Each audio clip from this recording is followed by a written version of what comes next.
The same applies to the nuclear dossier. In the absence of a firm global policy, the regime will do everything to keep and continue its nuclear weapons development project through deception and secrecy. Dear friends, 3,000 members of the Iranian resistance at Liberty Prison are under missile attacks by the Iraqi government and the clerical regime. The forcible displacement of Ashrafis and sending them to Liberty Prison was completely supported by Western governments.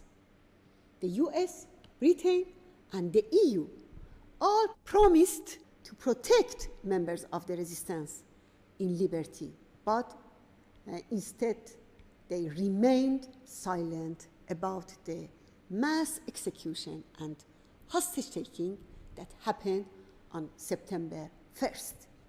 Why are they not calling for the release of the 7 hostages, 6 of whom are women? 4 missile attacks in 2013 against Liberty would have been enough reason to urgently transfer the residents to the US and Britain, which have direct responsibility in this situation.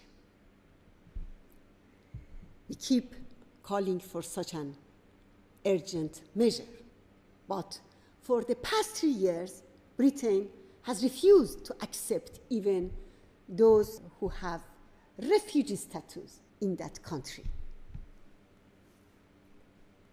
Would it be a crime to return T-walls that can protect trailers?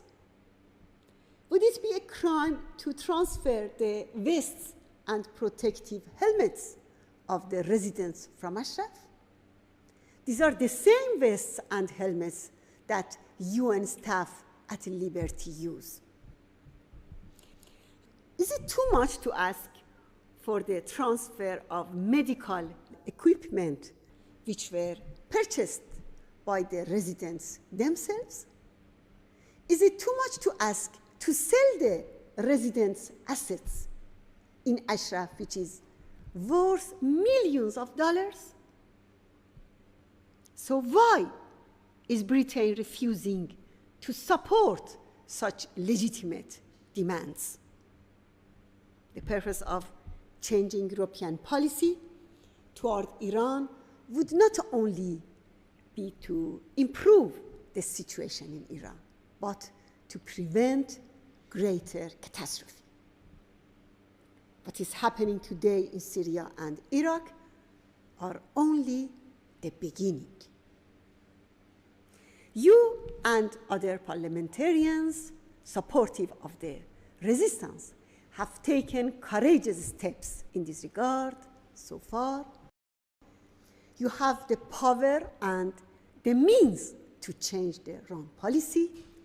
You represent the collective dignity and pride of the British people, and the future of relations between Iran and Britain will be characterized by your efforts.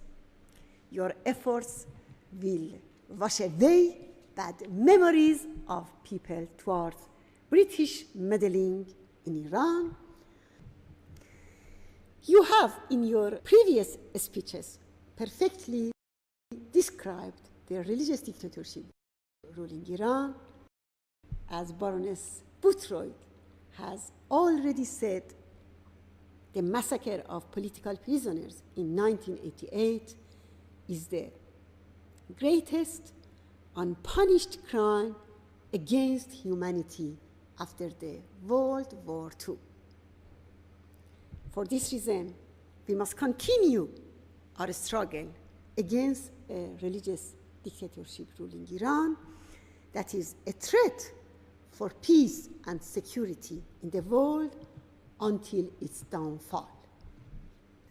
I wish you all the best and continued success. Thank you very much.